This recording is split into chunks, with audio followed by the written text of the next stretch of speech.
Hey everyone, this year I'm doing a series of public discussions on the future of the internet and society and some of the big issues around that. And today I'm here with Yuval Noah Harari, a great historian and best-selling author of a number of books. His first book, Sapiens, a brief history of humankind, kind of chronicled and did an analysis going from the early days of hunter-gatherer society to now how our civilization is organized. And your next two books, the Homo Deus, A Brief History of Tomorrow, and 21 Lessons for the 21st Century, actually tackle important issues of technology and the future. And that's, I think, a lot of what we'll talk about today. Mm-hmm. But most historians only tackle and analyze the past. But but a lot of the work that you've done has had really interesting insights and raised important questions for the future. So I'm really glad to have an opportunity to talk with you today. So Yuval, thank you for joining for this conversation. Yeah, I'm happy to be here. I think that if historians and philosophers cannot engage with the current questions of technology and the future of humanity, then we aren't doing our jobs. And we are not just supposed to chronicle events, centuries ago. All the people that lived in the past are dead. They don't care. The question is what happens to us and to the people in the future. Yeah. All right, so all the questions that you've outlined, where should we start here? I mean, I think one of the big topics that we've talked about is around this dualism around whether, with all of the technology and progress that has been made, are people coming together and are we becoming more unified, or is our world becoming more fragmented? Mm-hmm. And so I'm curious to start off by how you're thinking about that. And I mean, that's probably a big area. We could probably spend most of the time on that topic. Yeah, I mean, if you look at the long span of history, then it's obvious that humanity is becoming more and more connected. If thousands of years ago, planet Earth was actually a galaxy of a lot of isolated worlds with almost no connection between them, so gradually people came together and became more and more connected until we reach today when the entire world for the first time is a single historical, economic and cultural unit. But connectivity doesn't necessarily mean harmony. The people we fight most often are our own family members and neighbors and friends. So it's really a question of, are we talking about connecting people or are we talking about harmonizing people? Connecting people can lead to a lot of conflicts. And when you look at the world today, you see this duality, for example, in the rise of walls, which we talked about earlier when we met, which for me is something that I just can't figure out what is happening, because you have all this new connecting technology and the internet and virtual realities and social networks. And then one of the top political issues becomes building walls. And not just cyber walls or firewalls, building stone walls. Like the most Stone Age technology is suddenly the most advanced technology. So how to make sense of this world, which is more connected than ever, but at the same time is building more walls than ever before? Yeah, well, I think one of the interesting questions is around whether there's actually so much of a conflict between these ideas of people becoming more connected and this fragmentation that you talk about. I mean, one of the things that it seems to me is that in the 21st century, in order to address the biggest opportunities and challenges that humanity has, right? So I think it's both opportunities, spreading prosperity, spreading peace, scientific progress, as well as some of the big challenges, right? Addressing climate change, making sure that, on the flip side, that diseases don't spread and there aren't epidemics and things like that. We really need to be able to come together and have the world be more connected.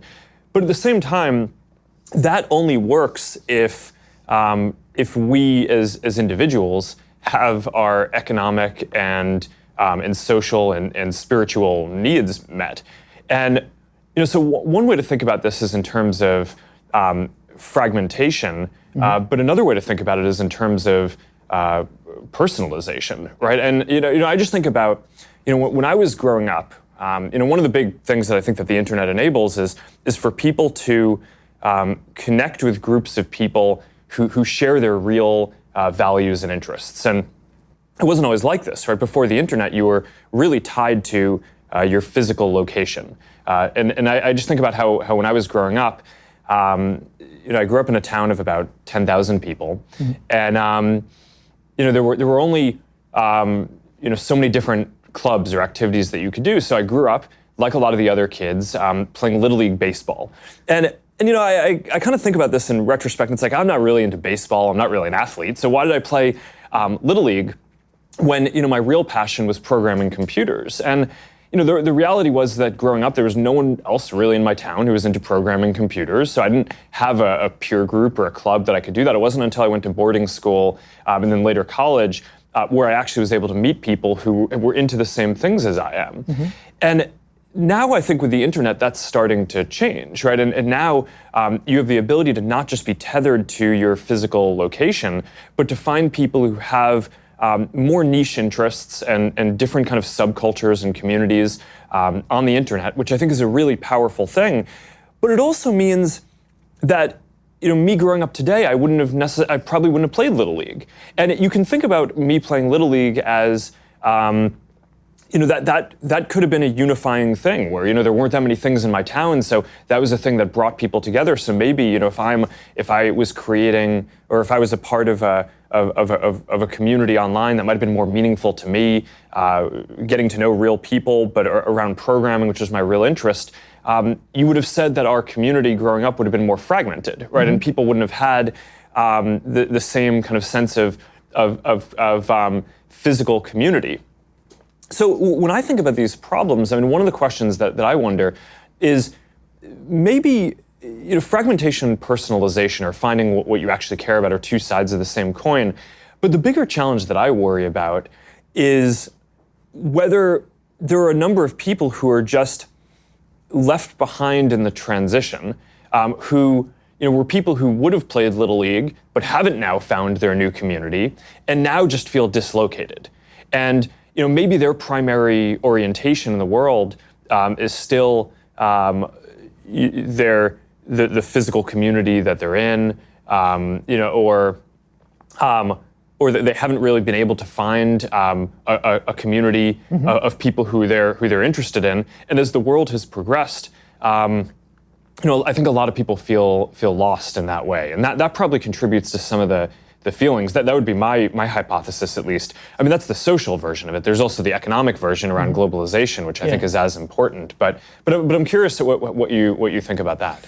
About the social issue, well, online communities can be a wonderful thing, but they are still incapable of replacing physical communities, because there are still so many things that you can only do with your with your body and with your physical friends. And you can travel with your mind throughout the world, but not with your body. And there is a huge questions about the costs and benefits there, and also the ability of people to just escape things they don't like in online communities, but you can't do it in real offline communities. You can unfriend your Facebook friends, but you can't unneighbor your neighbors. They are still there. Yeah. You can take yourself and move to another country if you have the means, but most people can't. So part of the logic of traditional communities was that you must learn how to get along with people you don't like necessarily, maybe, and you must develop social mechanisms how to do that. And with online communities, and they have done some really wonderful things for people, but also they kind of don't give us the experience of doing these difficult but important things. Yeah, and I definitely don't mean to state that that online communities can replace everything that a physical community did. The most meaningful online communities that we see are ones that span online and offline, that bring people together. Maybe the original organization might be online, but people are coming together physically, because that ultimately is really important for relationships and for, because we're physical beings, right? So whether it's, there are lots of examples around whether it's an interest community where people care about running, but they also care about cleaning up the environment. So a group of people organize online, and then they every week go for a run along a beach or through a town and clean up garbage. That's like a physical thing. I mean, we hear about communities where people, if you're in a profession, maybe the military or maybe something else where you have to move around a lot, people form these communities of military families or families of groups that travel around, and the first thing they do when they go to a new city is they find that community, and then that's how they get integrated into the local physical community too. So that's obviously a super important part of this that I don't mean to understate. Yeah, and then the question, the practical question for also a service provider like Facebook is, what is the goal? I mean, are we trying to connect people so ultimately they will leave the screens and go and play football or pick up garbage? Or are we trying to keep them as long as possible on the screens? And there is a conflict of interest there. Yeah. I mean, you could have, one model would be, we want people to stay as little as possible online. We just need them to stay there the shortest time necessary to form the connection, which they will then go and do something in the outside world. Yeah. And that's one of the key questions, I think, about what the internet is doing to people, whether it's connecting them or fragmenting society. Yeah, and I think your point is right. I mean, we've made this big shift in our systems to make sure that they're optimized for meaningful social interactions, which of course the most meaningful interactions that you can have are physical offline interactions. And there's always this question when you're building a service of how you measure the different thing that you're trying to optimize for. So, it's a lot easier for us to measure if people are interacting or messaging online than if you're having a meaningful connection physically. But there are ways to get at that. I mean, you can ask people questions about what the most meaningful things that they did. You can't ask, all 2 billion people, but you can have a statistical subsample of that and have people come in and tell you, okay, what are the most meaningful things that I was able to do today, and how many of them were enabled by me, connecting with people online, or how much of it was me connecting with someone physically, maybe around the dinner table, with content or something that I learned online or saw. So that is definitely a really important part of it. But I think one of the important and interesting questions is about the richness of the world that can be built, where you have, on one level, unification or this global connection, where there's a common framework where people can connect. Maybe it's through using common internet services, or maybe it's just common social norms as you travel around. One of the things that you'd pointed out to me in a previous conversation is now something that's different from in any other time in history is you could travel to almost any other country and look like you dress like you're appropriate and that you fit in there. And if 200 years ago or 300 years ago, that just wouldn't have been the case. If you went to a different country, you would have just stood out immediately. So there's this norm, there's this level of cultural norm that is united. But then the question is, what do we build on top of that?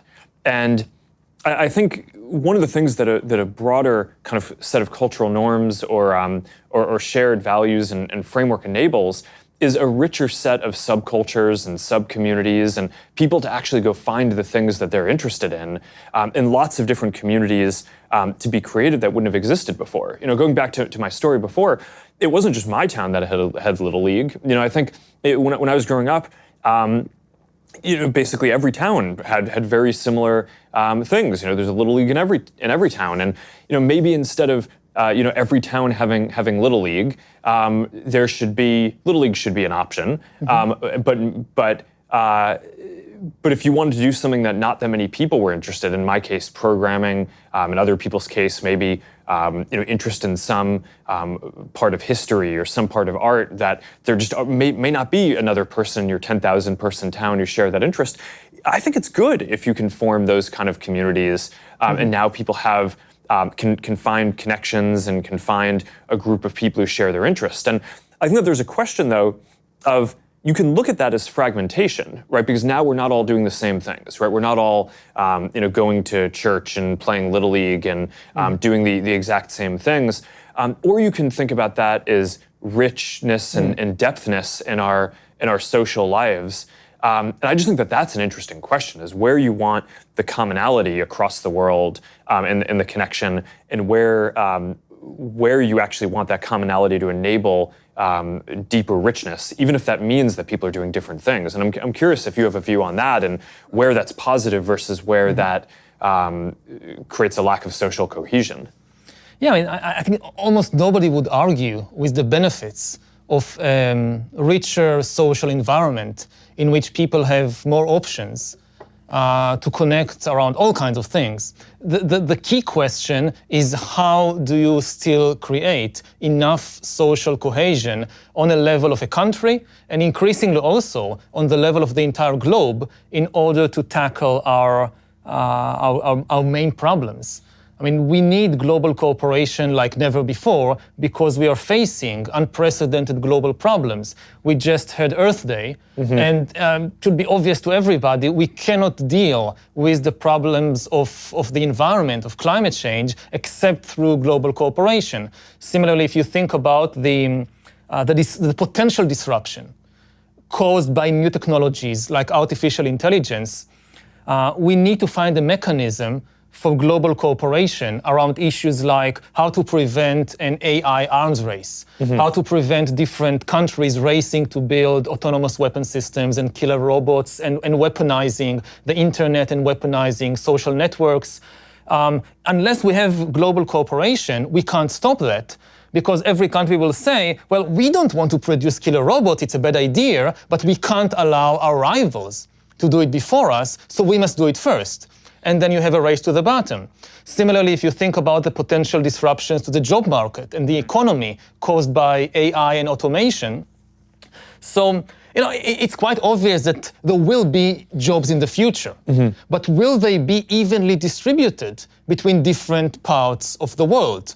One of the potential results of the AI revolution could be the concentration of immense wealth in some parts of the world, and the complete bankruptcy of other parts. There will be lots of new jobs for software engineers in California, but there will be maybe no jobs for textile workers and truck drivers in Honduras and Mexico. So what will they do? If we don't find a solution on the global level, like creating a global safety net to protect humans against the shocks of AI, and enabling them to use the opportunities of AI, then we will create the most unequal economic situation that ever existed. It will be much worse even than what happened in the Industrial Revolution, when some countries industrialized, most countries didn't, and the few industrial powers went on to conquer and dominate and exploit all the others.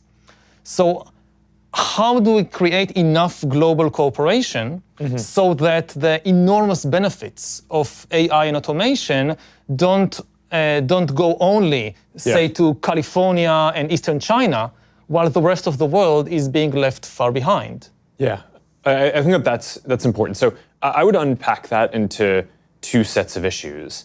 One around AI and the future economic and geopolitical issues around that, and let's put that aside for a second, because I actually think we should spend 15 minutes on that. I mean, that's a big set of things. But then the other question is around, how do you create the global cooperation that's necessary to take advantage of the big opportunities that are ahead and to address the big challenges, right? I don't think it's just fighting crises like climate change. I think that there are massive opportunities around global, spreading prosperity, spreading more human rights and freedom. Those are things that come with trade and connection as well. So I think that you want that for the upside. But I guess my my diagnosis at this point, and I'm curious to hear your view on this, is I actually think we've spent a lot of the last 20 years with the internet, maybe even longer, working on global trade, global information flow, making it so that people can connect. I actually think the bigger challenge at this point is making it so that in addition to that global framework that we have, making it so that things work for people locally, right? Because I think that there's this dualism here where you need both, right? If you resort to just kind of local tribalism, then you miss the opportunity to work on the really important global issues. But if you have a global framework, but people feel like it's not working for them at home, or some set of people don't feel like that's not working, then they're not politically going to support the global collaboration that needs to have happen. And I think there's the social version of this, which we talked about a little bit before, where people are now able to find communities that match their interests more, but some people haven't found those communities yet, and are left behind as some of the more physical communities. And some of these communities are quite nasty also, so we shouldn't forget that. Yes, so I think they should be, yes. Although I would argue that people joining kind of extreme communities is largely a result of not having healthier communities and not having healthy economic progress for individuals. I think most people, when they feel good about their lives, they don't seek out extreme communities. So there's a lot of work that I think we, as an internet platform provider, need to do to lock that down even further. But I actually think creating prosperity is probably one of the better ways at a macro level to go at that. But I guess I would maybe just stop there a little.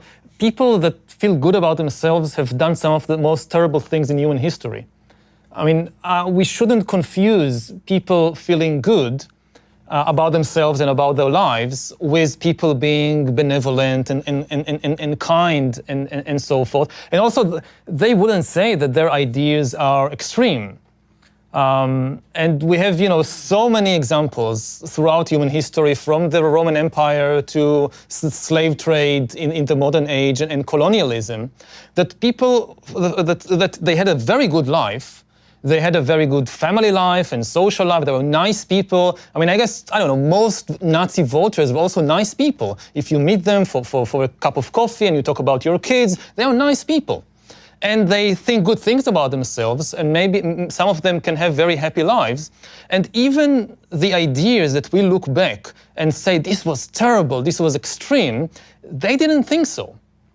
Again, if you just think about colonialism. But World War II, and that came through a period of intense economic and social disruption after the Industrial Revolution. Let's put aside the extreme example. Let's just think about European colonialism in the 19th century. So people say in Britain, in the late 19th century, they had the best life in the world at the time. And they didn't suffer from an economic crisis or disintegration of society or anything like that. And they thought that by going all over the world and conquering and changing societies in India, in Africa, in Australia, they were bringing lots of good to the world.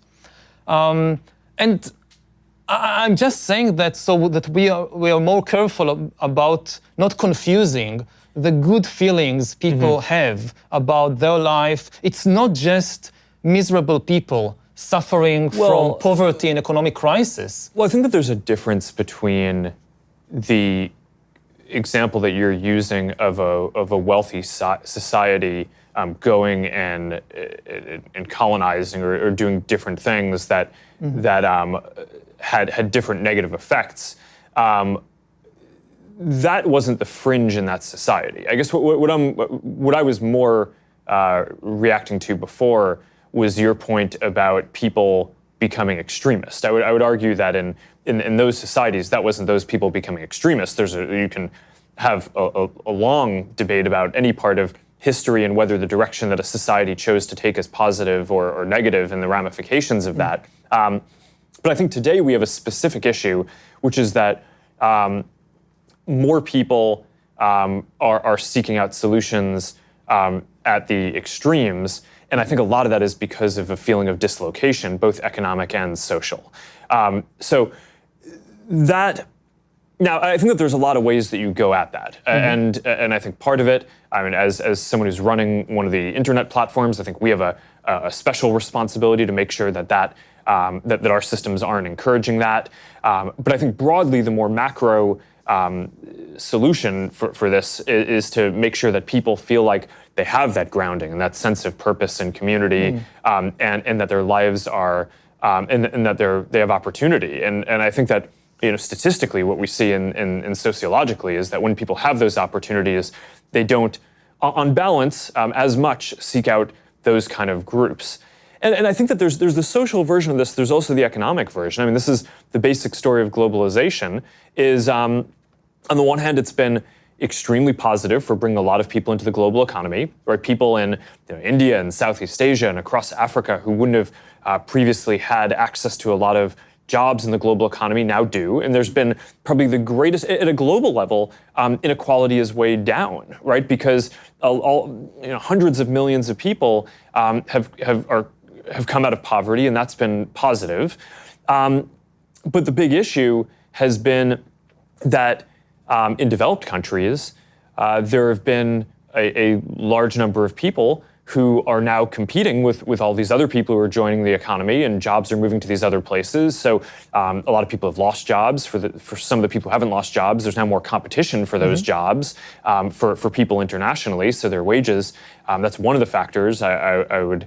The analyses have shown that's preventing more wage growth, and there are 5 to 10% of people, according to a lot of the analyses that I've shown, who are actually in absolute terms worse off because of globalization. Now, that doesn't necessarily mean that globalization for the whole world is negative. I think in general it's been on balance positive, but the story we've told about it has probably been too optimistic in that we've only talked about the positives and how it's good as this global movement to bring people out of poverty and create more opportunities.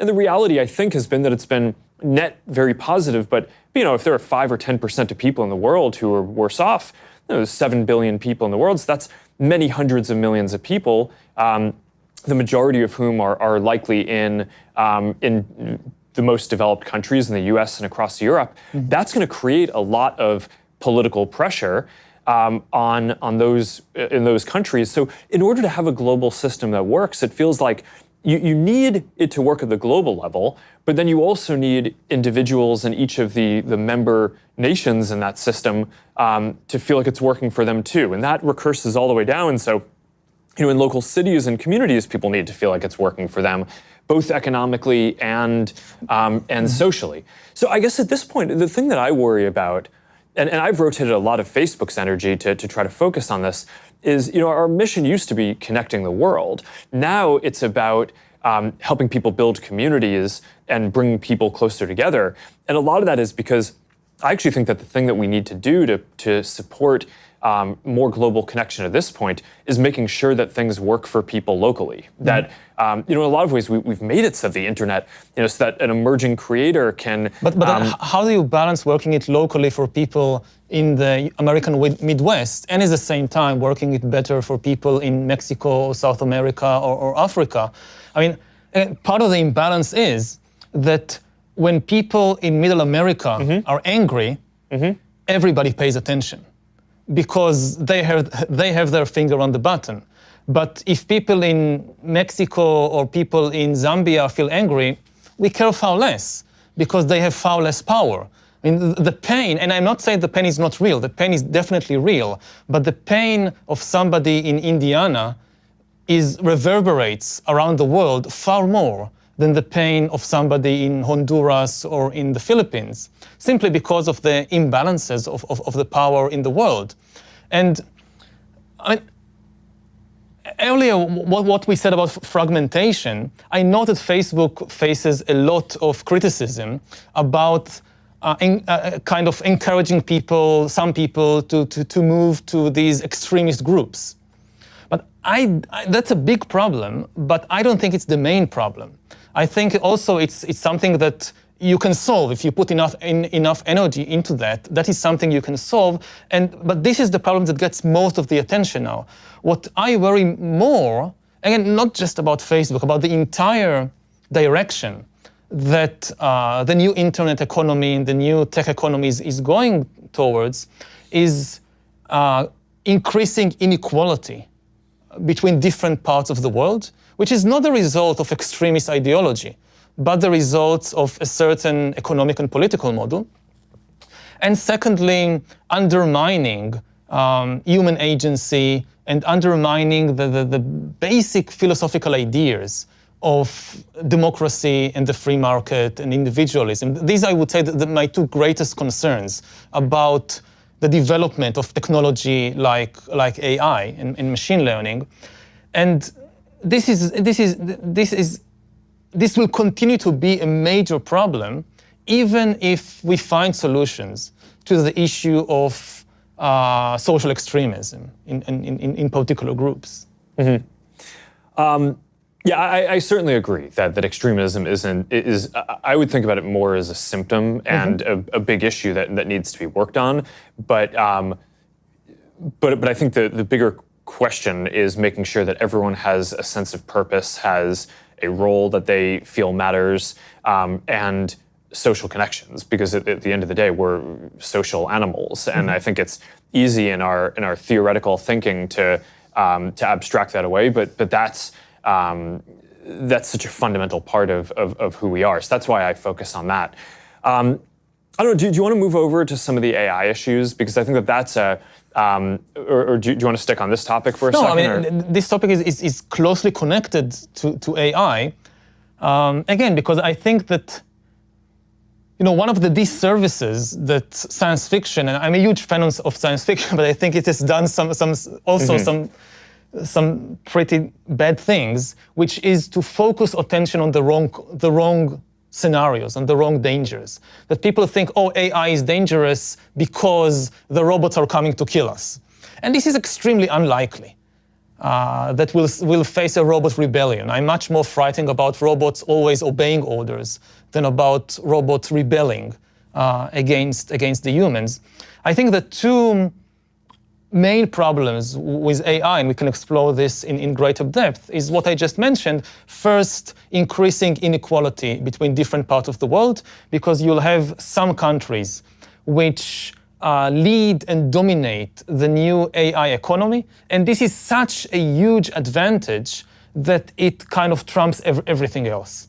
And we will see, if we had the Industrial Revolution creating this huge gap between a few industrial powers and everybody else, and then it took 150 years to close the gap. And over the last few decades, the gap has been closed or closing, as more and more countries which were far behind are catching up.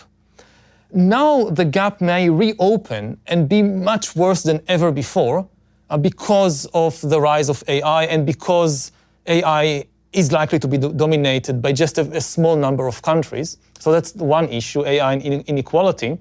And the other issue is AI and human agency, or even the meaning of human life. What happens when AI is mature enough and you have enough data to basically hack human beings, and you have an AI that knows me better than I know myself and can make decisions for me, predict my choices, manipulate my choices, and authority increasingly shifts from humans to algorithms.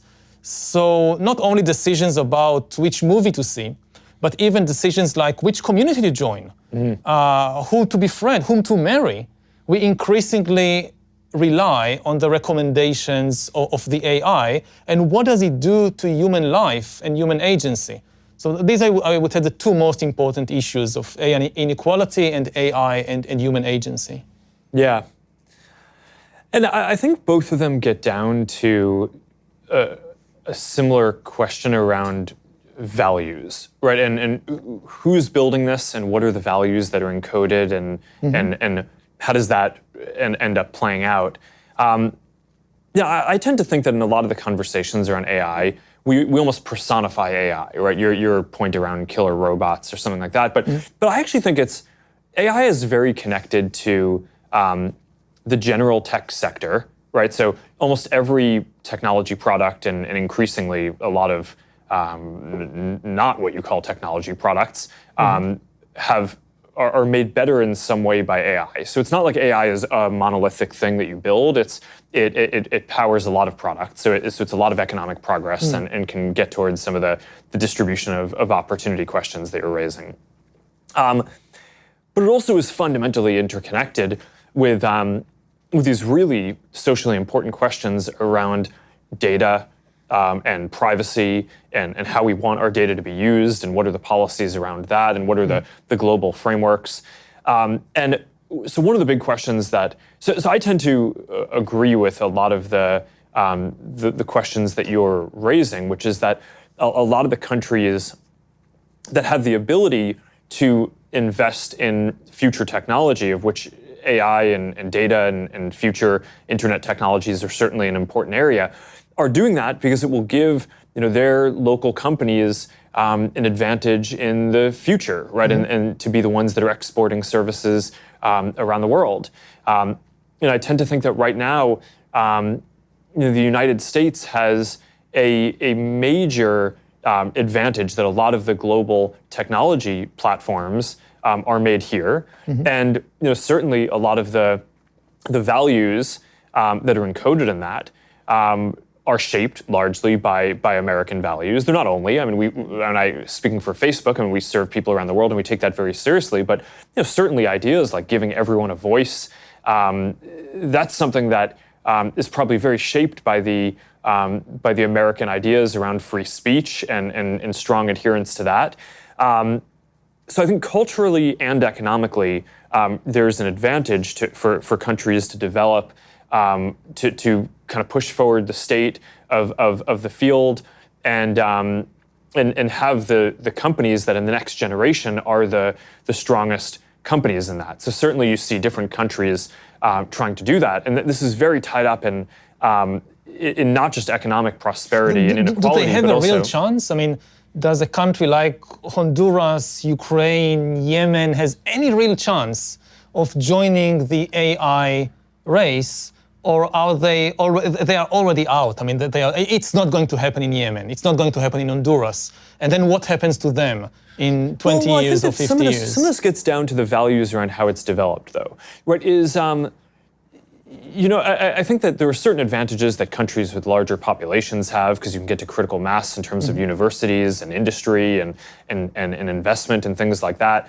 But one of the values that we here, right, both at Facebook and I think generally in the academic system of trying to do research, hold is that you do open research, right? So a lot of the work that's getting invested into into these advances, in theory, if this works well, should be more open. So then you can have an entrepreneur in one of these countries that you're talking about, which maybe isn't a whole industry-wide thing, and certainly I think you'd bet against sitting here today that in the future all of the AI companies are going to be in a given small country.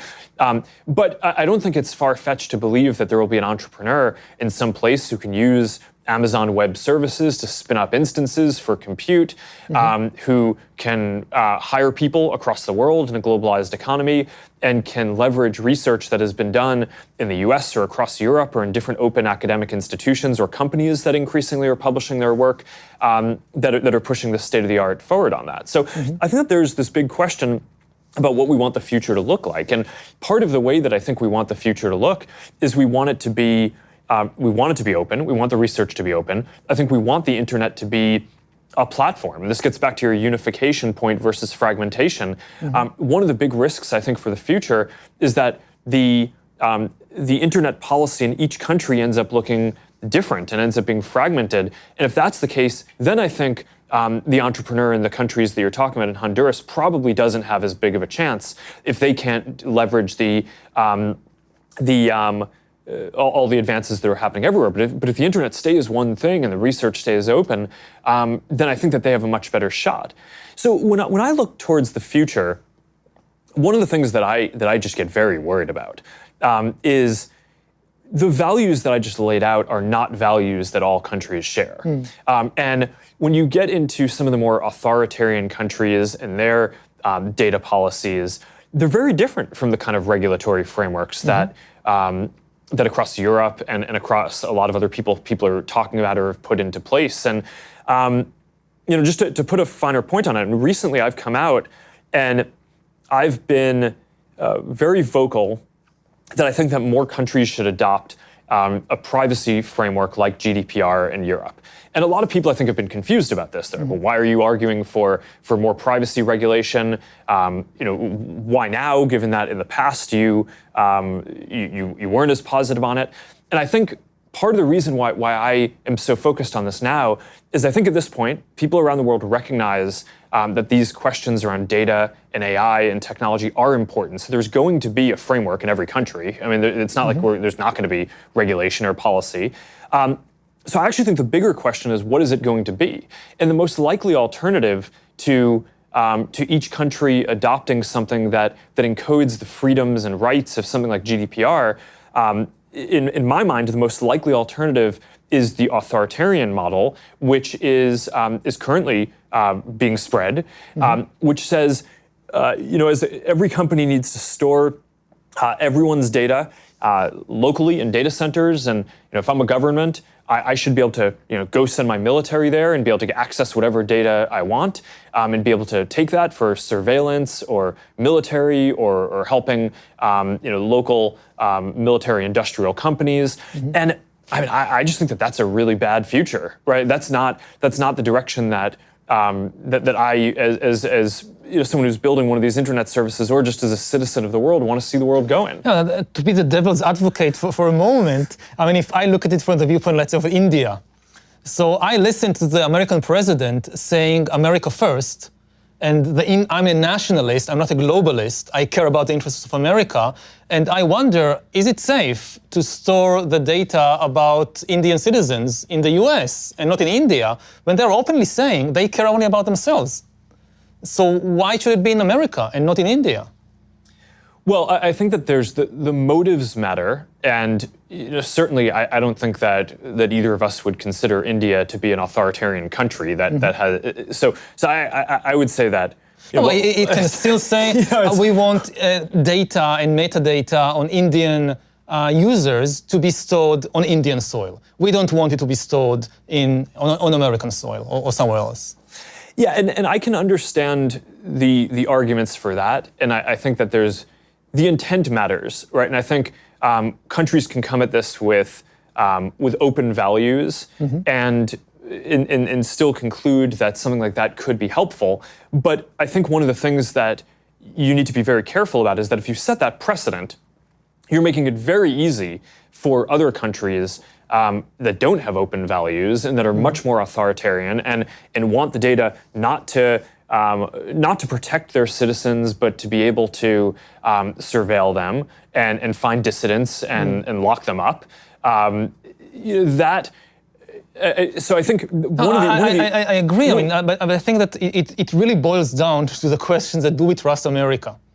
And given the past 2-3 years, people in more and more places around the world. I mean, previously, say if we were sitting here 10 years ago, or 20 years ago, or 40 years ago, then America declared itself to be the leader of the free world.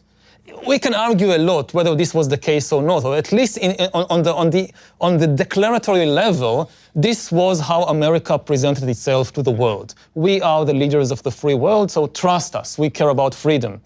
But now we see a different America. America which doesn't want even to be, again, it's not a question of even what they do, but how America presents itself no longer as the leader of the free world, but as a country which is interested above all in itself and in its own interests. And just this morning, for instance, I read that the US is considering having a veto on the UN resolution against using sexual violence as a weapon of war. And the US is the one that thinks of vetoing this.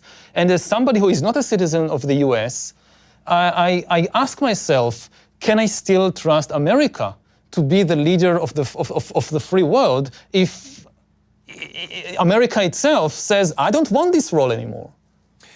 Well, I think that that's a somewhat separate question from the direction that the internet goes in, because I mean GDPR, the framework that I'm advocating, that it would be better if more countries adopted something like this, because I think that that's just significantly better than the alternatives, a lot of which are these more authoritarian models. I mean, GDPR originated in Europe, right? So it's not an American invention.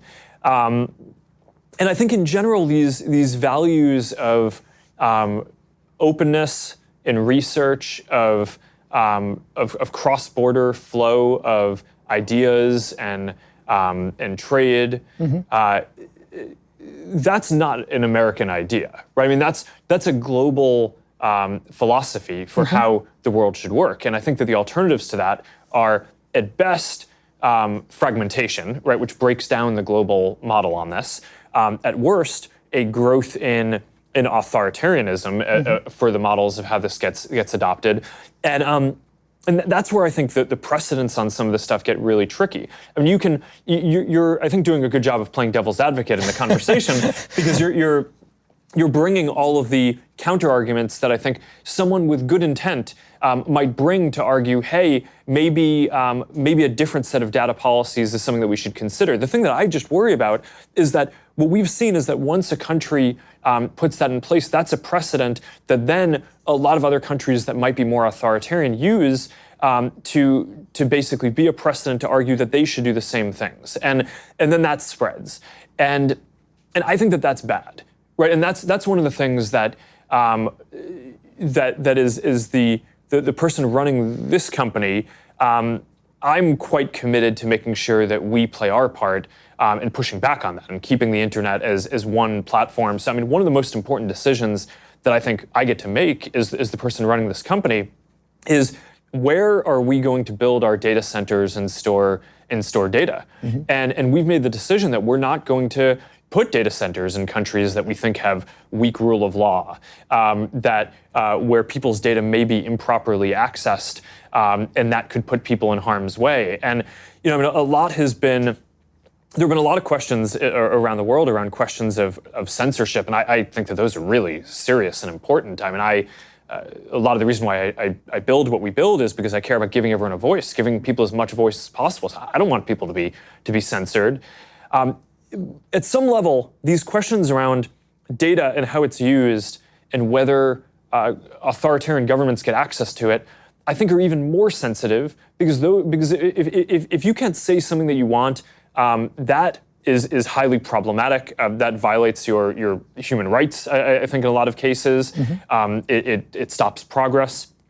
But if a government can get access to your data, then it can identify who you are and go lock you up and hurt you and hurt your family and cause real physical harm in ways that are just really deep. So I do think that people running these companies have an obligation to try to push back on that and fight establishing precedents which will be harmful, even if a lot of the initial countries that are talking about some of this have good intent.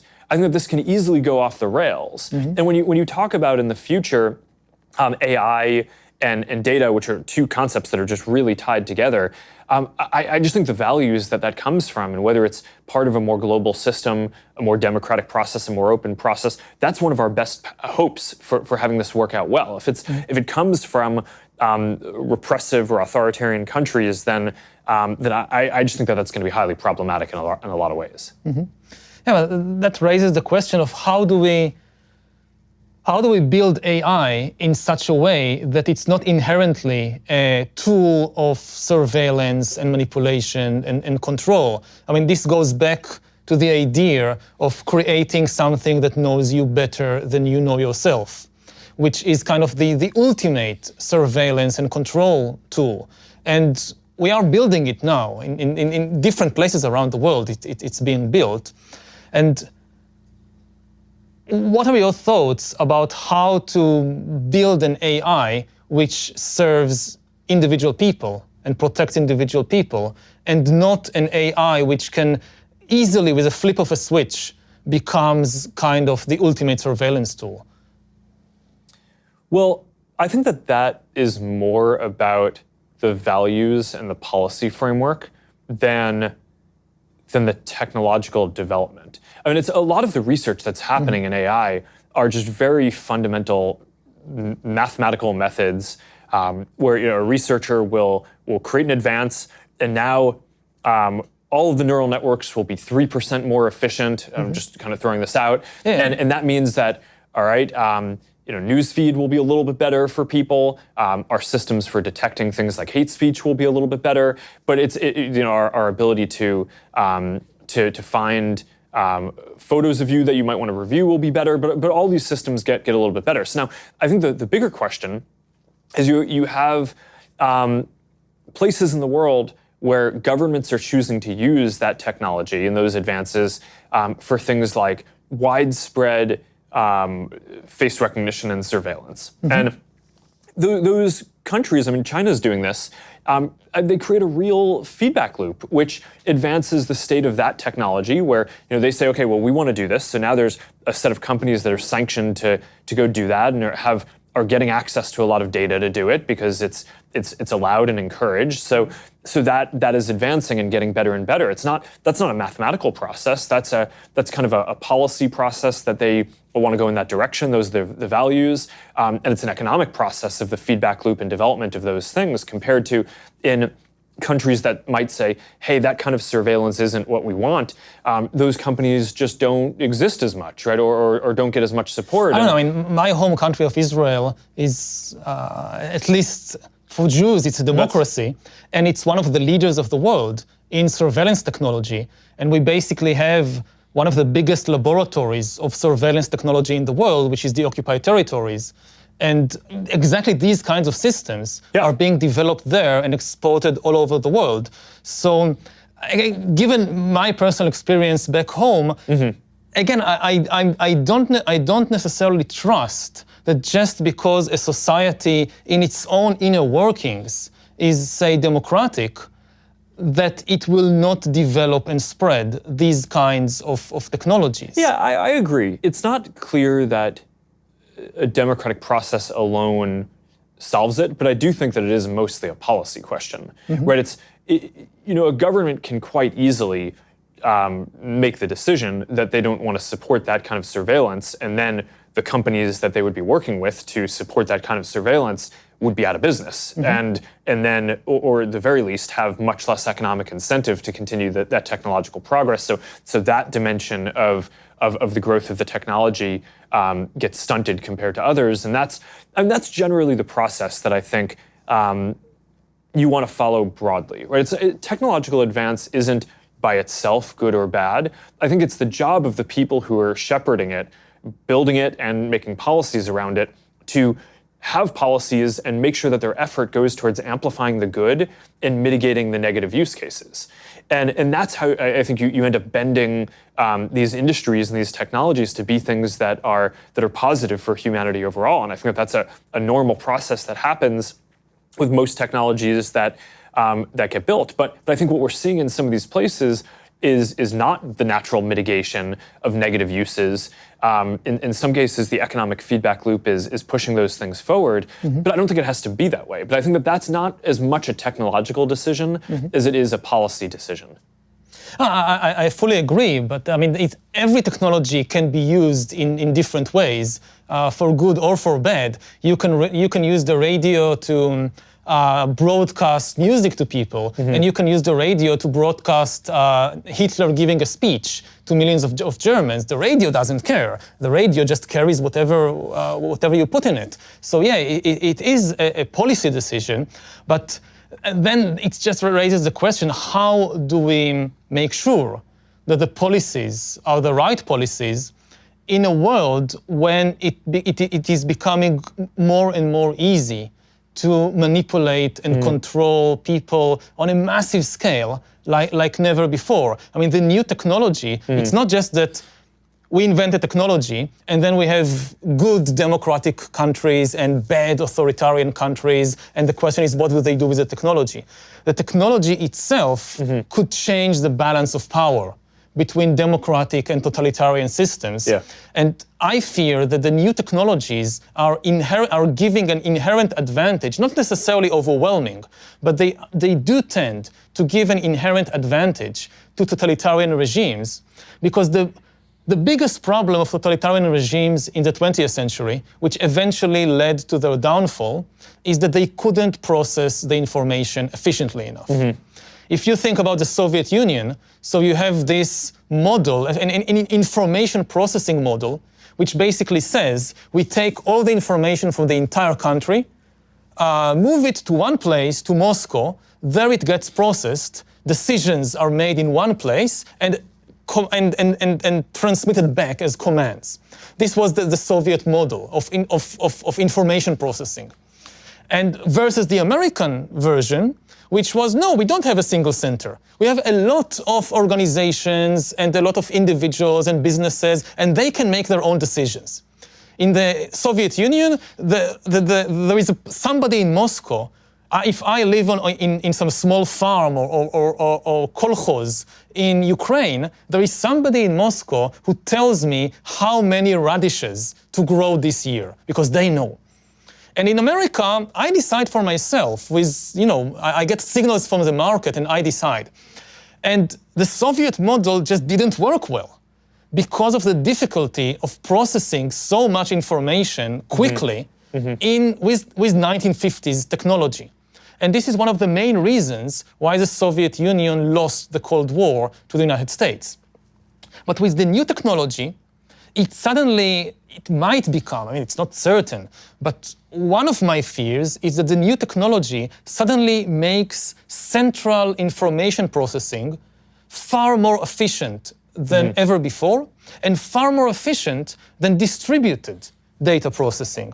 Because the more data you have in one place, the better your algorithms, and so on and so forth. And this kind of tilts the balance between totalitarianism and democracy in favor of totalitarianism. And I wonder, what are your thoughts on this issue? Well, I'm more optimistic about about democracy in this.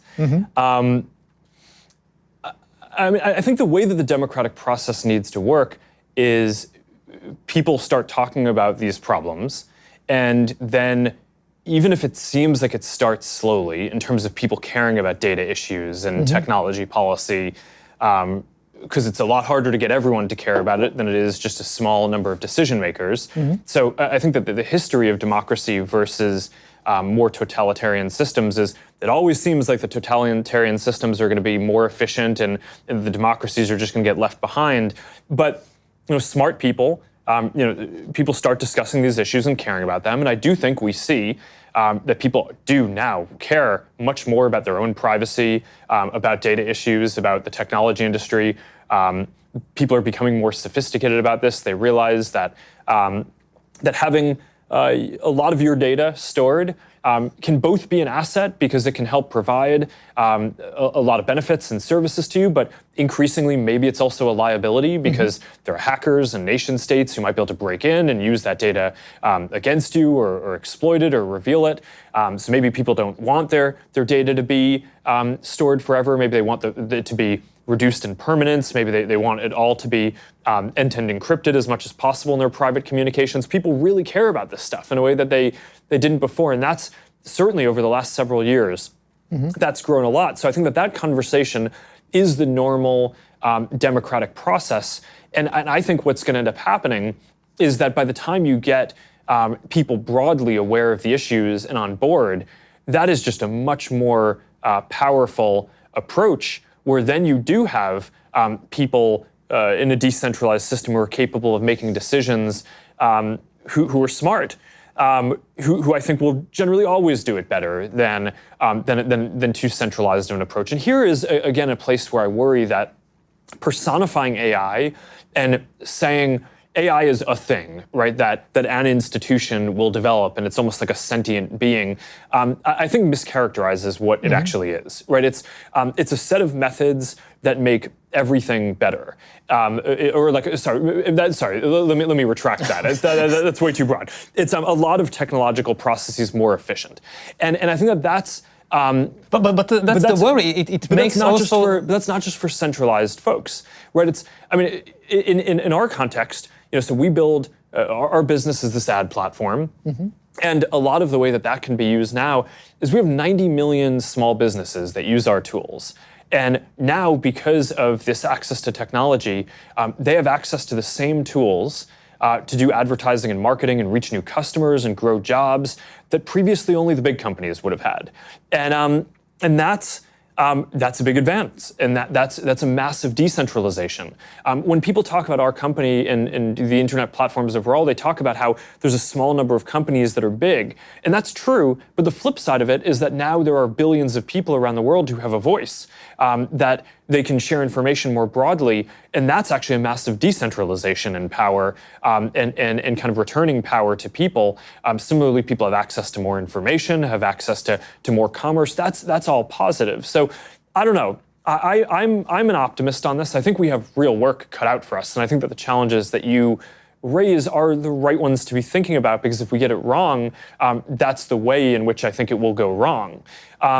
But I don't know. I think that the historical precedent would say that at all points, where there was the competition between the US and Japan in the 80s and the 70s, or the Cold War before that, or different other times, people always thought that the democratic model, which is slow to mobilize, but very strong once it does, and once people get bought into a direction and understand the issue, I do think that will continue to be the best way to spread prosperity around the world and make progress in a way that meets people's needs. And that's why, when we're talking about internet policy, when you're talking about economic policy, I think spreading regulatory frameworks that encode those values, I think is one of the most important things that we can do. But it starts with raising the issues that you are and having people be aware of the potential problems. Yeah, I agree that in the last few decades, it was the case that open democratic systems were better and more efficient. And this, again, one of my fears is that it might have made us a bit complacent, because we assume that this is kind of a law of nature, that distributed systems are always better and more efficient than centralized systems. And we grew up in a world in which there was kind of this, to do the good thing morally was also to do the efficient thing economically and politically. And a lot of countries liberalized their economy, their society, their politics over the last 50 years, more because they were convinced of the efficiency argument than of the deep moral argument. And what happens if efficiency and morality suddenly split? Which have happened before in history. I mean, the last 50 years are not representative of the whole of history. We had many cases before in human history in which repressive, centralized systems were more efficient, and therefore you got these repressive empires. And there is no law of nature which says that this cannot happen again. And again, my fear is that the new technology might tilt that balance. And just by making central data processing far more efficient, it could give a boost to totalitarian regimes. Also, in the balance of power between, say, again, the center and the individual, that for most of history, the central authority could not really know you personally, simply because of the inability to gather and process the information. So there were some people who knew you very well, but usually their interests were aligned with yours. Like my mother knows me very well, but most of the time I can trust my mother. But now we are reaching a point when some system far away can know me better than my mother, and the interests are not necessarily aligned. Now, yes, we can use that also for good, but what I'm pointing out, that this is a kind of power that never existed before, and it could empower totalitarian and authoritarian regimes to do things that was simply technically impossible until today. Yeah. And you know, if you live in an open democracy, so okay, you can rely on all kinds of mechanisms to protect yourself.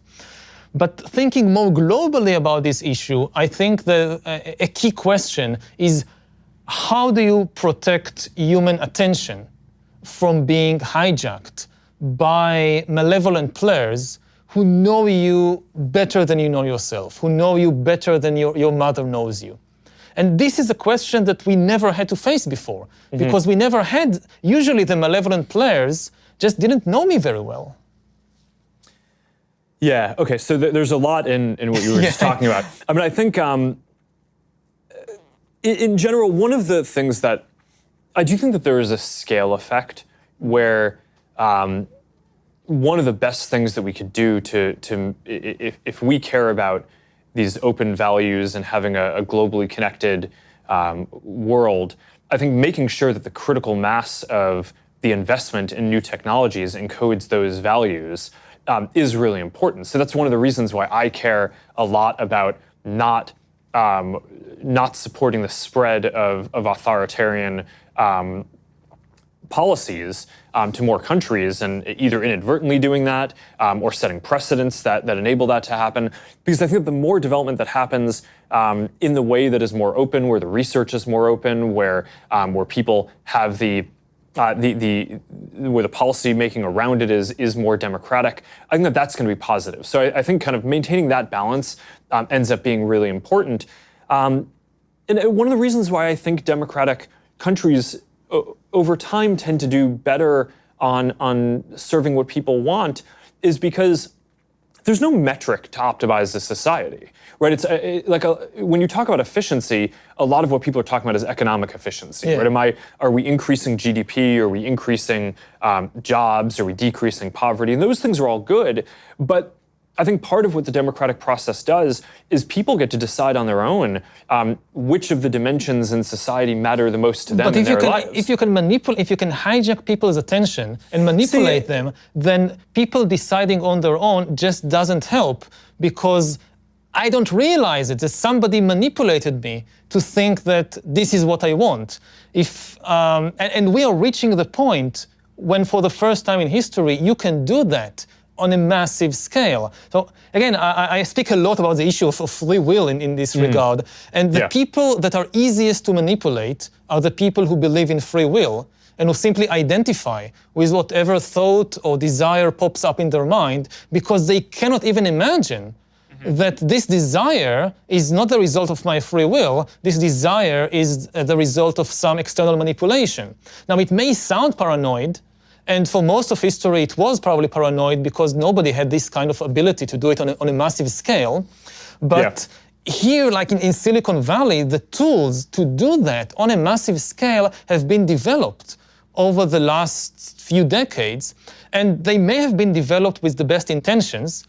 Some of them may have been developed with the intention of just selling stuff to people and selling products to people.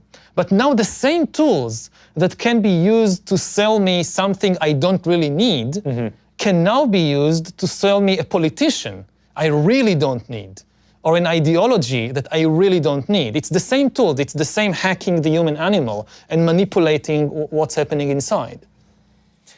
Yeah, okay, so there's a lot going on here. I think that there's, when designing these systems, I think that there's the intrinsic design, which you want to make sure that you get right, and then there's preventing abuse, which I think is something that there's two types of questions that people raise. I mean, one is, we saw what the Russian government tried to do in the 2016 election.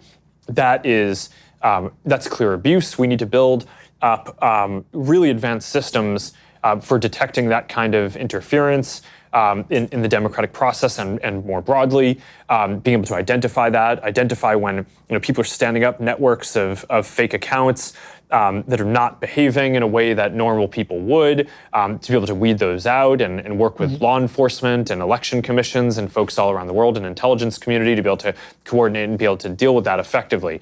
So stopping abuse is certainly important.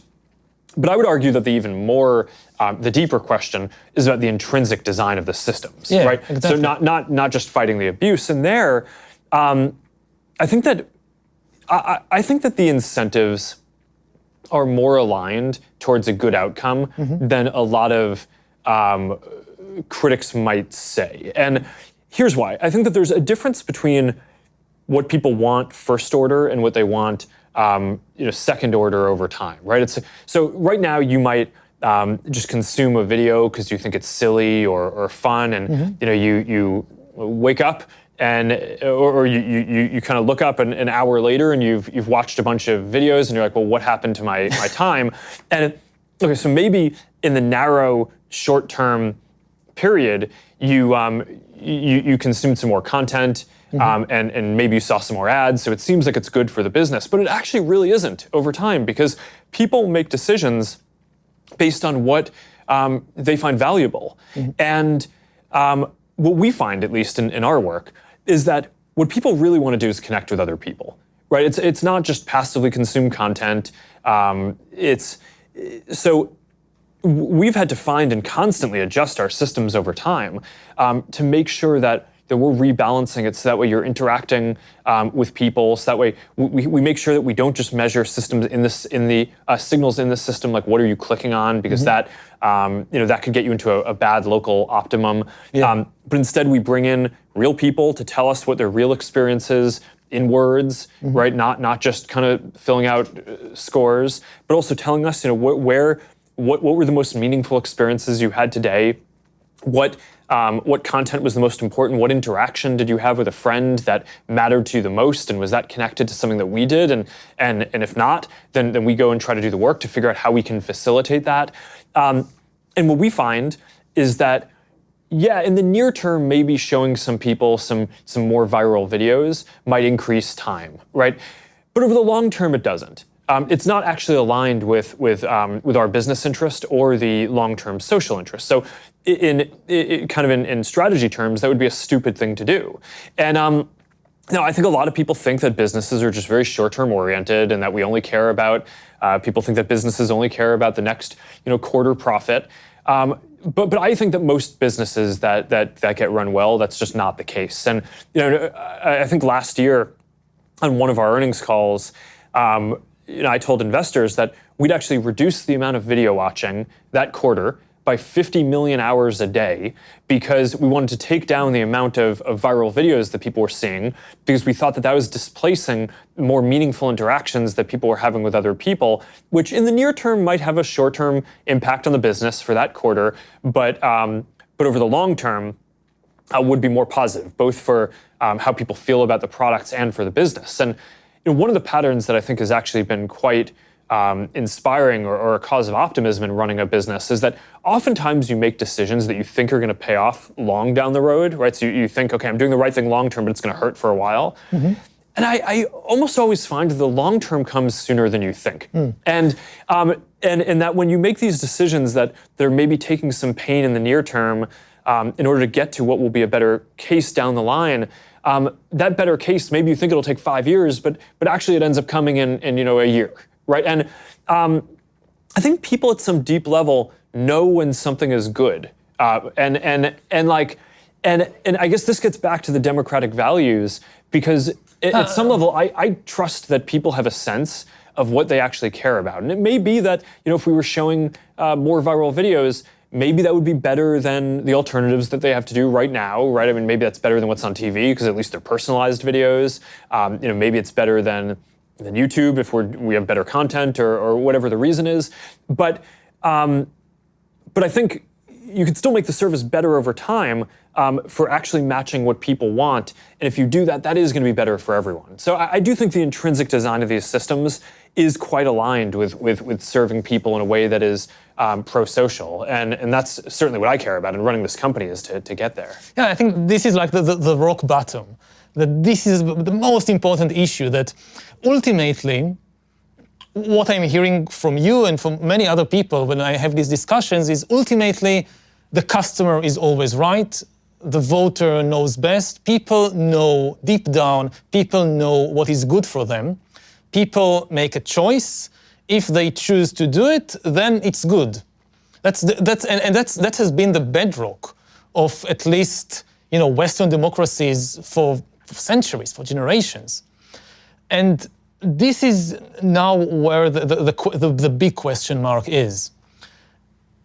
Is it still true in a world where we have the technology to hack human beings and manipulate them like never before, that the customer is always right, that the voter knows best? Or have we gone past this point? And we can know, the simple ultimate answer that, well, this is what people want and they know what's good for them, maybe it's no longer the case. Well, yeah, I think that it's not clear to me that has changed, but I think that's a very deep question about democracy. This is the deepest... I don't think that's a new question. I think it's people have always No, the question this, isn't new, the technology is new. If you lived in 19th century America and you didn't have these extremely powerful tools to decipher and influence people, then it was a different... Well, let me actually frame this a different way, okay. Which is, I actually think, for all the talk around is democracy being hurt by the current set of tools and the media and all this, I actually think that there's an argument the world is significantly more democratic now than it was in the past. The country was set up as, the US was set up as a republic, right? So a lot of the foundational rules limited the power of a lot of individuals being able to vote and have a voice, and checked the popular will at a lot of different stages, everything from the way that laws get written by Congress, right, and not by people, to everything to the Electoral College, and which a lot of people think today is undemocratic, but it was put in place because of a set of values that a democratic republic would be better. I actually think what has happened today is that increasingly more people are enfranchised and more people have a voice. More people are getting the vote, but increasingly people have a voice, more people have access to information. And I think a lot of what people are asking is that good? It's not necessarily the question of, okay, the democratic process has been the same, but now the technology is different. I think the technology has made it so individuals are more empowered, and part of the question is that the world that we want? And again, this is an area where it's not that, all these things are with challenges, right? And often progress causes a lot of issues, and it's a really hard thing to reason through. Wow, we're trying to make progress and help all these people join the global economy, or help people join the communities and have the social lives that they would want and be accepted in different ways. But it comes with this dislocation in the near term, and that's a massive dislocation, so that seems really painful. But I actually think that you can make a case that we are at and continue to be at the most democratic time. And I think that overall, in the history of our country at least, when we've gotten more people to have the vote and we've gotten more representation and we've made it so people have access to more information and more people can share their experiences, I do think that that's made the country stronger and has helped progress. And it's not that this stuff is without issues. It has massive issues, but that's at least the pattern that I see, and why I'm optimistic about a lot of the work. I agree that more people have more voice than ever before, both in the US and globally. I think you're absolutely right. My concern is to what extent we can trust the voice of people, to what extent I can trust my voice. Like we have this picture of the world that I have this voice inside me which tells me what is right and what is wrong. And the more I'm able to express this voice in the outside world and influence what's happening, and the more people can express their voices, it's better, it's more democratic. But what happens if at the same time that more people can express their voices, it's also easier to manipulate your inner voice? To what extent you can really trust that the thought that just popped up in your mind is the result of some free will and not the result of an extremely powerful algorithm that understands what's happening inside you and knows how to push the buttons and press the levers and is serving some external entity, and it has planted this thought or this desire that you now express. So it's two different issues of giving people voice and trusting. And again, I'm not saying I know everything, but all these people that now join the conversation, we cannot trust their voices. I'm asking this about myself, to what extent I can trust my own inner voice. And I spend 2 hours meditating every day. And I go on these long meditation retreats. And my main takeaway from that is it's craziness inside there. And it's so complicated. And the simple, naive belief that the thought that pops up in my mind, this is my free will, this was never the case. But if, say, 1,000 years ago, the battles inside were mostly between, neurons and biochemicals and childhood memories and all that, increasingly, you have external actors going under your skin and into your brain and into your mind. And how do I trust that my amygdala is not a Russian agent now? How do I know? The more we understand about the extremely complex world inside us, the less easy it is to simply trust what this inner voice is saying.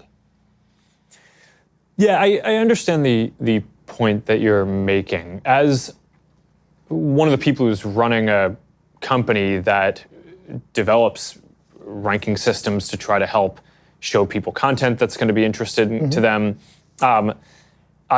there's a dissonance between the way that you're explaining what you think is possible and what I see as a practitioner building this. I think you can build systems that can get good at a very specific thing, right? At helping to understand which of your friends you care the most about so you can rank their content higher in newsfeed.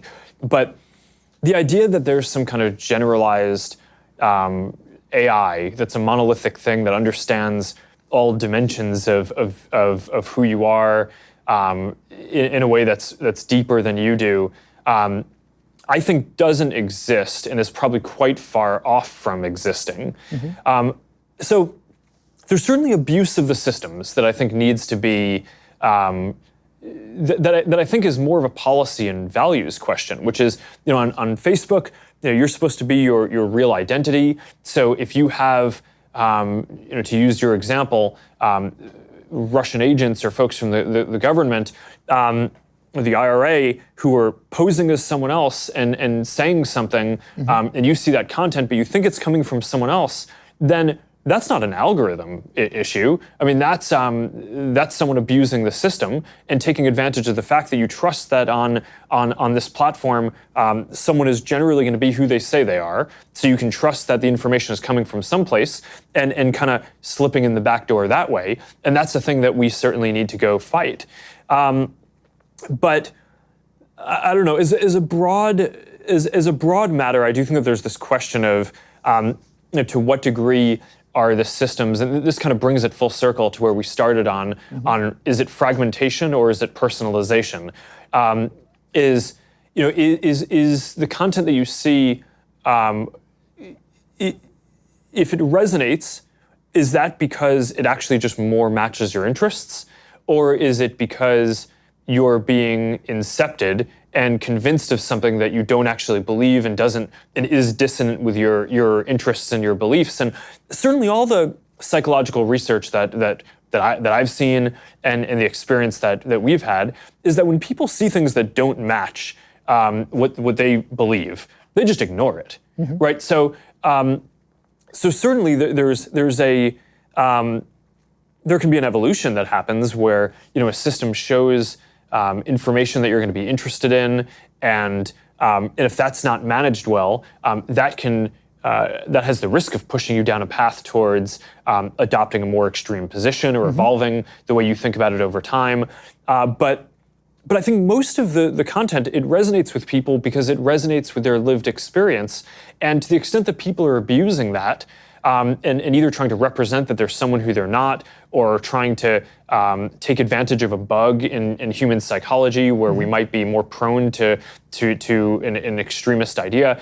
That's our job in either policing the platform, working with governments and different agencies, and making sure that we design our systems and our recommendation systems to not be promoting things that people might engage with in the near term, but over the long term will regret and resent us for having done that. And I think it's in our interest to get that right.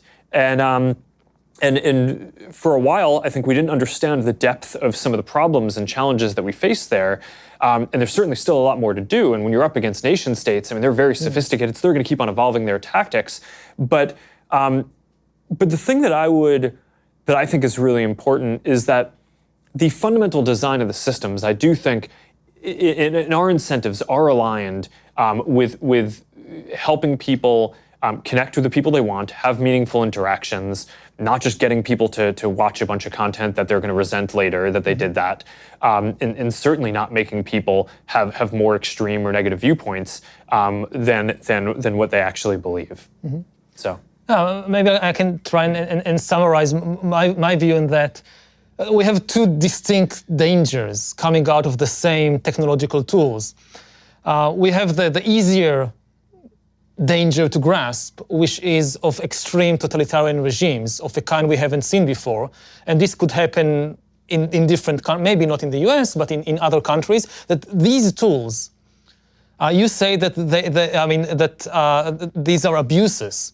But in some countries, this could become the norm, that you are living from the moment you are born in this system that constantly monitors and surveils you and constantly kind of manipulates you from a very early age to adopt particular ideas, views, habits, so forth, in a way which was never possible before. And this is like the full-fledged totalitarian dystopia.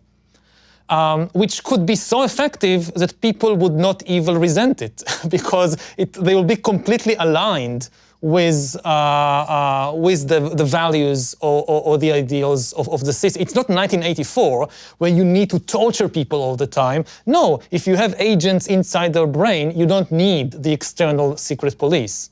So that's one danger. It's like the full-fledged totalitarianism.